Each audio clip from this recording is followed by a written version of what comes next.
बाकी जो जुल्म हुए हैं, सरकार आई, मोहसिन शेख को बंद कर दिया गया मस्जिद की सीढ़ी पे, अखलाक हुआ, नजीब हुआ, रोहित रेमुला, हाफिज जुनैद, पहलू खान, अफराजुल, अलीमुद्दीन, जुबूद, फिर शाहीन बाग का मसला हुआ, फिर दिल्ली में दंगा हुआ, जामिया में पिटाई हुई, ये सारे के सारे वाक़यात, फिर ये मणिपुर, ये 10 साल के पूरे वाक़यात हैं। ये हेट क्राइम जो क्या है, किसको कहते हैं, कैसे होता, हेट क्राइम के तहत किसको किसको मारा गया, मजलूम अंसारी, मोहसिन शेख, जुनैद, ये सारे उन लोग हैं।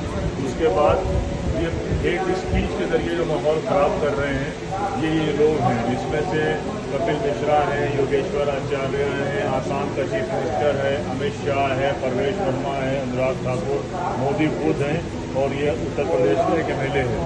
उसके बाद ये हेट स्पीचेस कितनी 2023 में कितनी ज़्यादा हुई, और ये सारे लोग हैं जो सोशल मीडिया और मीडिया में फैला रहे हैं। इन लोगों के खिलाफ हमने ऑलरेडी केस किया हुआ है। इस केस को हम जीत चुके हैं, जिसमें इन पे फाइन हुआ, कंटेंट हटाया गया और माफ़ीनामा चलाया। अब इस हेट क्राइम से कैसे बचा जाए, तो ये हमारे मैकेनिज़्म की बातचीत है। उस पर ये बुलडोज़र का पूरा सेटअप है कि कहाँ कहाँ कैसे बुलडोज़र चले, कैसे लोगों को पीटा गया, ये आसाम में कैसे जंप किया उसने, उत्तर प्रदेश में 1535 घर गिराए, 260 घर, 59 घर मध्य प्रदेश में, ये उसकी पूरी बातचीत, और ये कोर्ट मध्य प्रदेश ने क्या कहा, क्या नहीं गए, पूरा डिस्कशन है। और ये पूरे मकानात हैं जो गिराए गए, ये नूह में है, ये भीलवाड़ा में है, ये अपने जावेद मोहम्मद साहब का मकान है, अपने रुकन जमात नाज़िम शहर इलाहाबाद।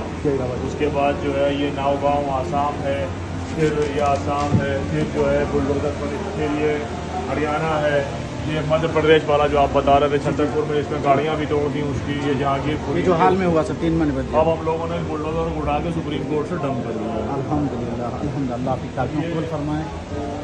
पुलिस जिस तरह से जाती करती है कि 18,000 हाफ इनकाउंटर किए हैं, पैरों में गोली मारी, ये उसका सिंबल है। फिर ये CA का टाइमलाइन है, कैसे 2016 में CA इंट्रोड्यूस हुआ, फिर NRC आया, फिर NRC आसाम की लिस्ट आई, फिर शाहीन बाग हुआ, फिर शाहीन बाग के साथ दिल्ली में प्रोटेस्ट हुए, फिर जामिया में पिटाई हुई, फिर हम लोगों को यहाँ 19 दिसंबर को, ये मैं हूँ, ये उमर है, हम सबको एक साथ जेल में डाल दिया गया। फिर ये जामिया के स्टूडेंट का ये फिर पूरा मूवमेंट है। फिर ये दिल्ली में जो दंगा हुआ, ये शाहीन बाग है, ये एक अमन की चादर वहाँ की औरतों ने बिनी थी बंगलौर में, ये उसकी है। और ये जो जद्दोजहद मज़ाहमत चली, तो उसमें इतने लोग गिरफ्तार किए गए, इतने लोगों को बेल मिल गई है, इतने अभी बाकी हैं। फिर जैसे मौलाना ताहिर मदनी उनको बेल मिली, सपूरा, ये उमर खालिद, ये दूसरा उमर खालिद GSIO प्रेसिडेंट था इलाहाबाद का, आसिफ, ये अभी लोग जेल में हैं। ये जो है NRC आसाम की क्या है, कैसे जो है आसाम में NRC बनाई गई, कैसे जो है CA का प्रोटेस्ट हुआ। इस बच्चे की पैदाइश डिटेंशन सेंटर में हुई है, ये बुड्ढे को डिटेंशन सेंटर में डाला गया है, तो ये उसका पूरा डिटेंशन सेंटर सिंबल है, और उसमें क्यों डाला जा रहा है उसकी डिटेल।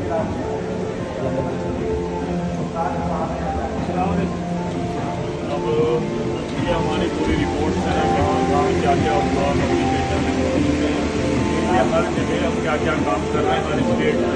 दिल्ली में क्या है, झारखंड में क्या है, बिहार में क्या है, महाराष्ट्र में क्या है, तमिलनाडु में क्या है,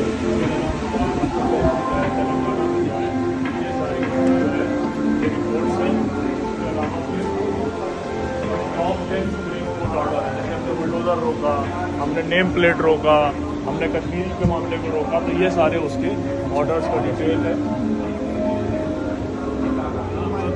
हमारी ऑर्गेनाइजेशन के बारे में कितने वकील हैं, कितने मुकदमे लड़े, ये पूरा डिटेल है। और इसके पीछे वाली दीवार में जो सक्सेस स्टोरीज हैं, ये सारे हम बोलते हैं कि कैसे हमने अपना इख्तियार को समझना है, कैसे बात करनी है, कैसे RTI लगाना है।